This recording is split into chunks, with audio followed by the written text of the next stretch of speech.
आप यह तो जानते हैं कि प्रभु श्री राम का विवाह जनक जी की पुत्री सीता जी के साथ हुआ, लेकिन क्या आप यह जानते हैं कि भरत और शत्रुघ्न का विवाह किन की पुत्री के साथ हुआ और इस विवाह को किसने अपनी आज्ञा दी? क्योंकि यह प्रस्ताव जनक जी की तरफ से नहीं आया था।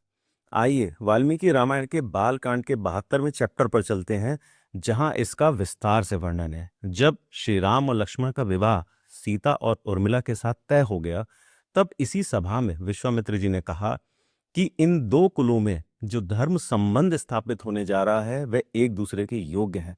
इसके बाद मुझे कुछ कहना है।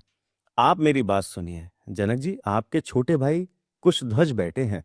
इन धर्मात्मा नरेश की भी दो कन्याएं हैं। मैं आपकी उन दोनों कन्याओं का कुमार भरत और शत्रुघ्न, इन दो राजकुमारों के लिए धर्मपत्री बनाने के उद्देश्य से वरण करता हूं।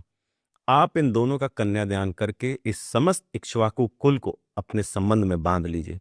विश्वामित्र की बात सुनकर जनक जी दोनों हाथ जोड़कर खड़े हो गए। उन्होंने कहा कि मैं अपने इस कुल को धन्य मानता हूं, जिसे आप दोनों यानी कि विश्वामित्र और वशिष्ठ जी इक्ष्वाकु वंश के योग्य समझकर इसके साथ संबंध जोड़ने के लिए स्वयं आज्ञा दे रहे हैं। आप लोगों ने कन्याओं का विवाह निश्चित करके मेरे लिए महान धर्म का संपादन कर दिया है। इसके बाद राजा दशरथ ने एक एक पुत्र के नाम एक एक लाख गाय ब्राह्मणों को दान कर दी।